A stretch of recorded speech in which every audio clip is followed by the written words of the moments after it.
Hi viewers. இன்னைக்கு September 5 Ponni serial என்னாச்சுன்னு சொல்லி பார்க்கலாம். அதுக்கு முன்னாடி சேனல் சப்ஸ்கிரைப் பண்ணாதவங்க மறக்காம சப்ஸ்கிரைப் பண்ணுங்க.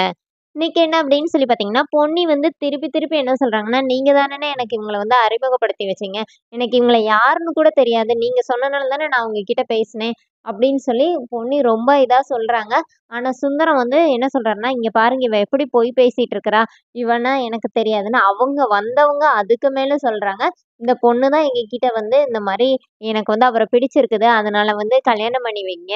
நான் வந்து உங்களுக்கு காசு தரேன்னு சொன்னா, அப்புறமா ரொம்ப நாளா இவள பார்க்கவே முடியல. ரூ. 10,000 மட்டும் தான் தந்தா. அப்புறமா இவள பார்க்கவே முடியல.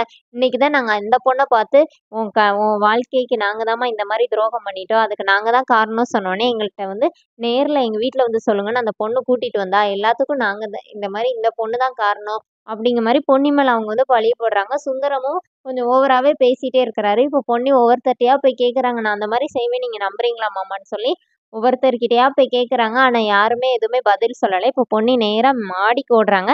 இப்ப சக்தி, அவங்க அண்ணன், அவங்க அப்பா 3 பேரும் பின்னாடியே போறாங்க. பொன்னி போய் அவங்க அம்மாவோட ஃபோட்டோவ எடுத்துட்டு வந்து கீழ வந்து இந்த மாரி ஆளாளுக்கு என் மேல குற்றம் சுமத்துறீங்களா? அதுக்கும் எந்த சம்மந்தமும் இல்ல. எனக்கும் அதுக்கும் எந்த சம்மந்தமும் இல்லன்னு சொல்லிட்டு அவங்க அம்மா ஃபோட்டோ மேல சத்தியம் பண்ணிர்றாங்க.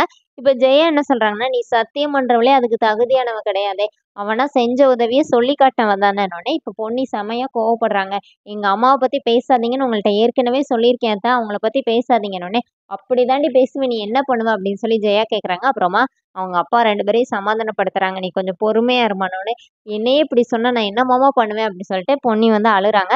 இப்ப சுந்தரம் என்ன சொல்றாருன்னா, பேசாம சக்தியோட கல்யாண சீடிய போட்டு பார்க்கலாம். அப்ப அதுல எல்லாம் இருக்கும்ல அப்படின்னா, அப்ப அவங்க அக்கா என்ன சொல்றாங்கன்னா, எல்லாம் இருக்காதுல்ல. இவ இவ மணமேடையில மாறுன பிறகு உள்ளது தானே இருக்கும்னோனே, அந்த அவங்களுக்கு அந்த ஸ்டூடியோ மேனுக்கு கால் பண்ணி கேட்குறாங்க. அவர் என்ன சொல்றாருன்னா, எல்லாமே அதுல ஃபுட்டேஜ் இருக்கு அப்படின்னு சொல்லிடுறாரு. அப்புறம் அத போட்டு பார்க்கும்போது, இவங்க 2 பேரும் இருக்காங்க. அதே மாரி கூட 2 பேர் இருப்பாங்கல்ல, அவங்க 4 பேர் இருக்கிறது இருக்குது.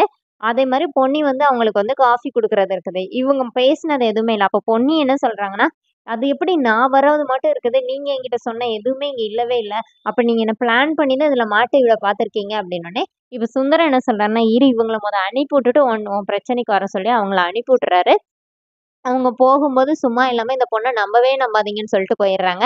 அதோட என்னோட எபிசோட் ரன் பண்ணிட்டாங்க. நாளைக்கு என்னன்னா, சக்தி என்ன சொல்றாருன்னா, "பொன்னி இந்த மாரி பண்ணியிருந்தா கூட எனக்கு எந்த பிரச்சனையும் இல்ல" அப்படின்னு சக்தி சொல்றாரு. அப்ப பொன்னி என்ன சொல்றாங்கன்னா, "நியாயப்படி பொன்னி இந்த மாரி பண்ணியிருக்க மாட்டான்னு தானே சக்தி நீங்க சொல்லியிருக்கணும்" அப்படின்னு சொல்லி கேட்டோனே, இப்ப ஜெயா என்ன சொல்றாங்கன்னா, "என்னடி பார்த்துட்டே இருக்க? வெளியில போ" அப்படிங்கிறாங்க. இப்ப பொன்னி அவங்க அம்மாவோட ஃபோட்டோவ எடுத்துட்டு அப்படியே கிளம்புறாங்க. அதோட என்னோட எபிசோட் ரன் பண்ணியிருக்காங்க. தேங்க்ஸ்.